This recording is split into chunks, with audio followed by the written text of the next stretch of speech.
Hey guys, I'm Toby with Portable Tech Review, and today we're going to look at the Blue Studio Energy.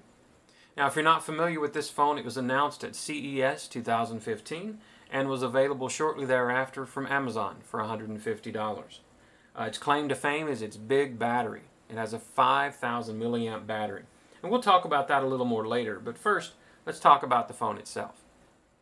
Now, it is a reasonably sized phone. The footprint of the phone is very similar to, say, a Galaxy S5. It's 144.5 millimeters tall, 71.5 millimeters wide. It is a little thick, though, at 10.4. And it's heavy. It's 180 grams.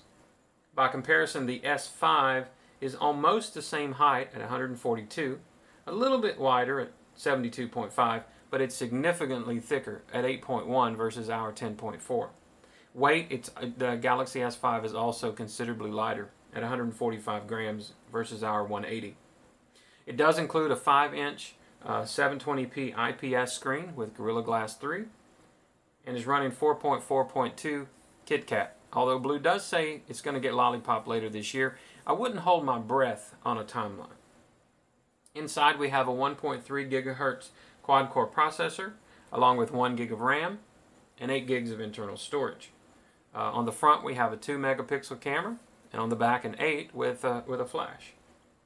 Now as we take the battery cover off, and if you watch my unboxing you'll know I never got it off. I was afraid I was going to break it, but typical Samsung-ish style, just a piece of plastic that keep tugging and it will come off.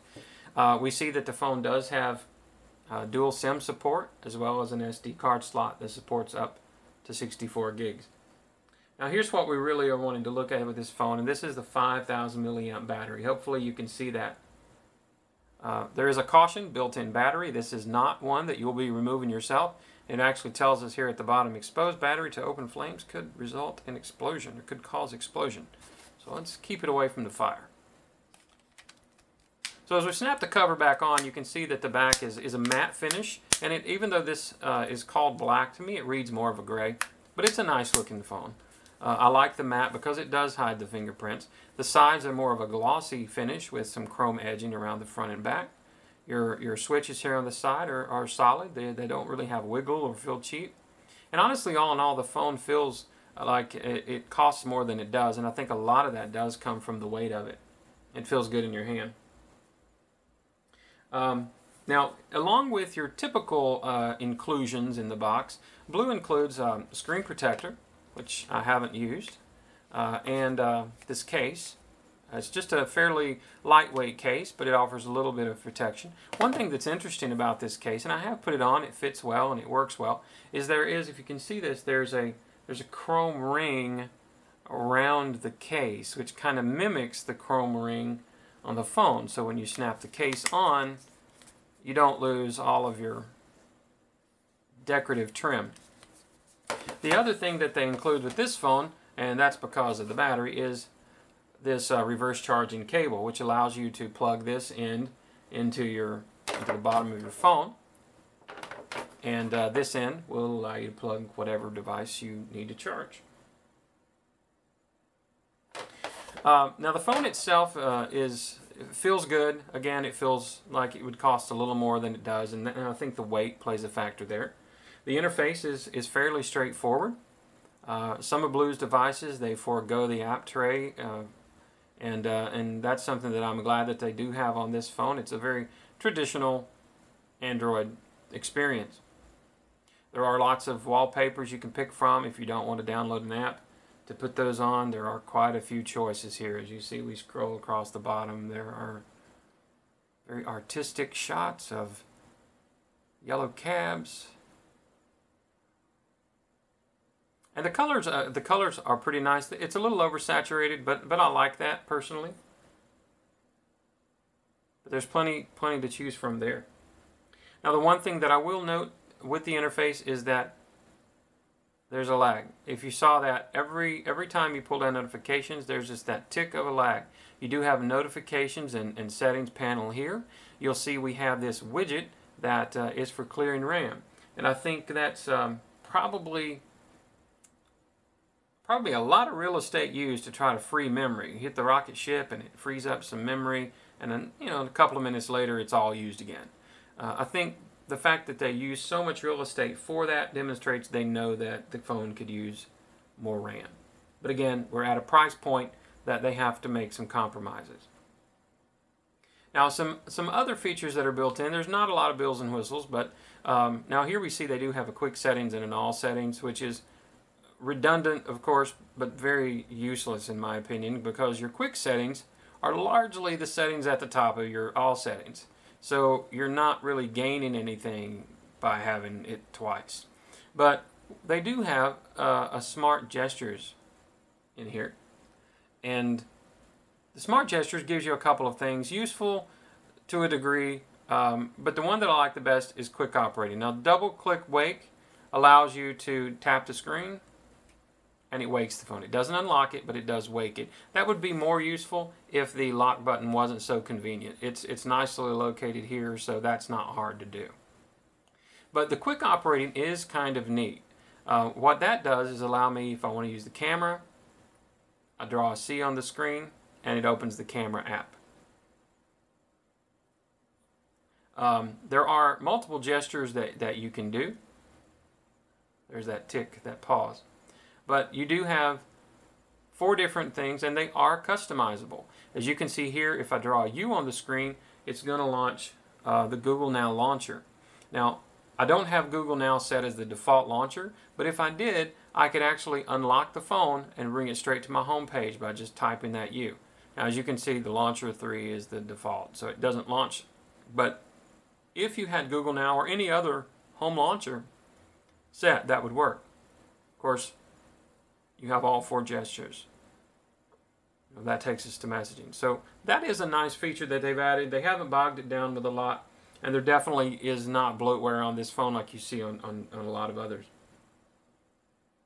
Now, the general performance of the phone really is all about that little tick at the top. There's always just a little lag. Now, you may swipe from home screen back and forth. It may seem perfectly fine, and then suddenly you'll get a lag just opening something.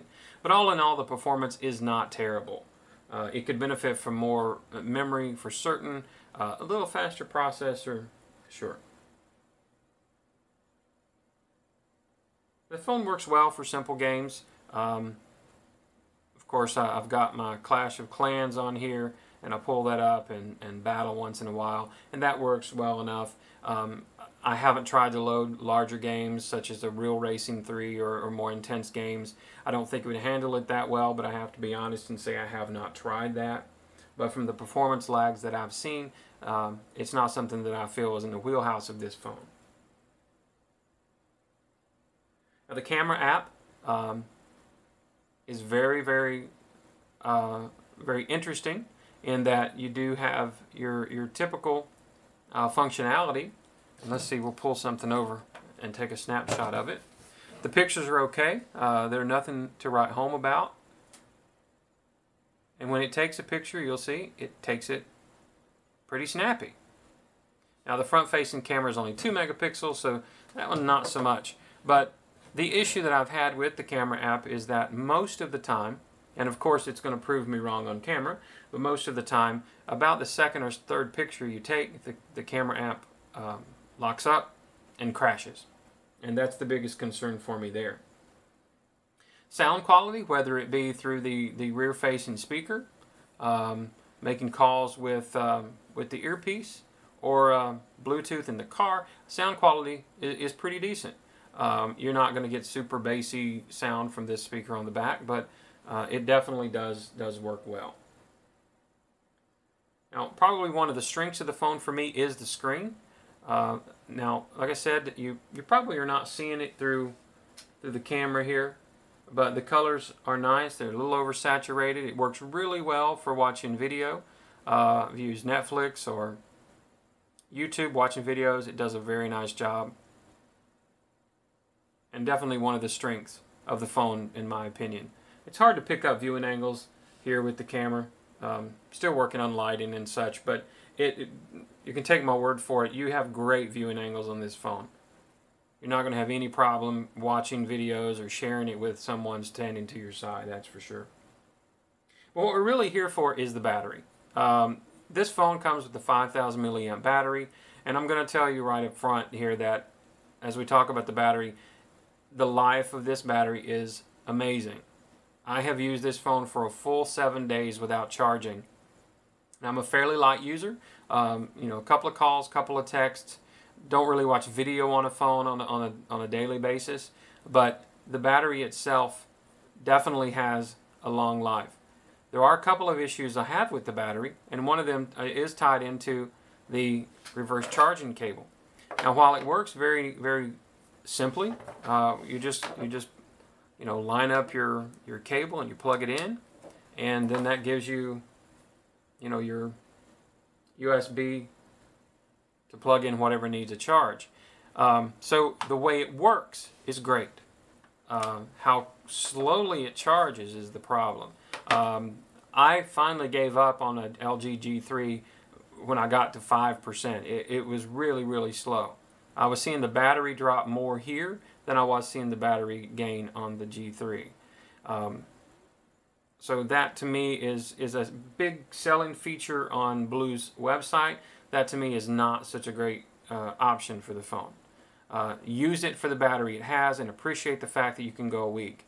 Now, if you're a heavy user, obviously it's not going to last a week, but I don't see anyone killing this phone in a day. You would have to use it constantly to kill this phone over the course of a single day. The other issue with the battery is how long it takes to charge.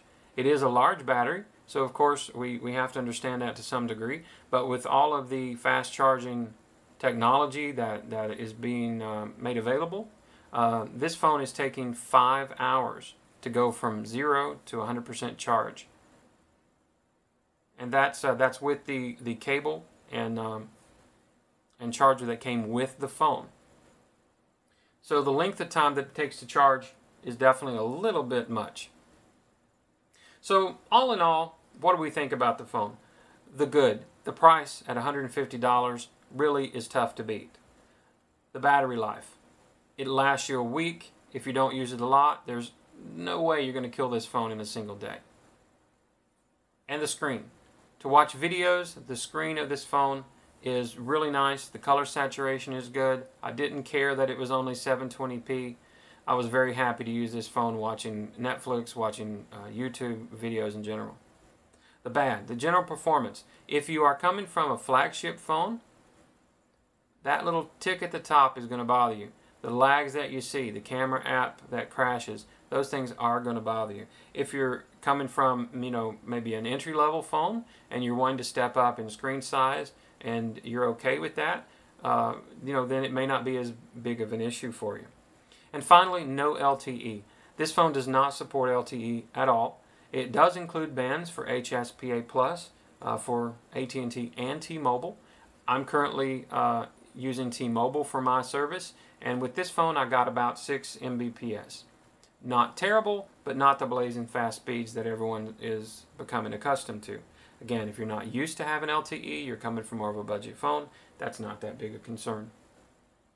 And my final thought would be, should I recommend this phone to you? Should you go out and pick up this phone?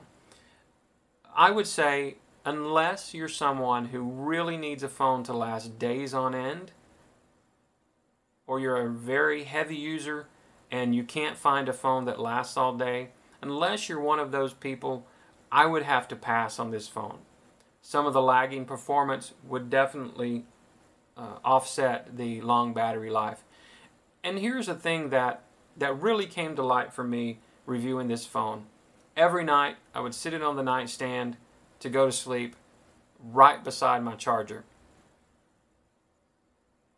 Why not plug it in? So ultimately I think we want a phone that lasts all day. Does a phone need to last a week? Probably not. I think there are better choices out there that are more well-rounded, that will last you all day, that will offer you that high-speed connectivity, that will still have a great screen, and the performance is going to be there. So if you have this phone, I hope you enjoy it. It's definitely a good device, especially considering that price.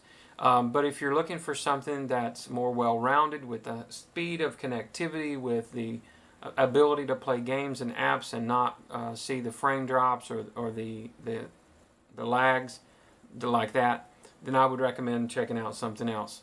I have another video coming up soon for a phone that you've probably never heard of that I think, even though it costs a little more than this one, it blows this one away.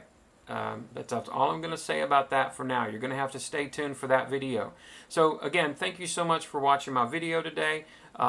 Please subscribe so you don't miss that other video.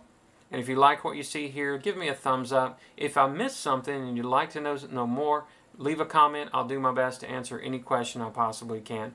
So again, for Portable Tech Review, I'm Toby. Thank you so much for watching. Have a great day.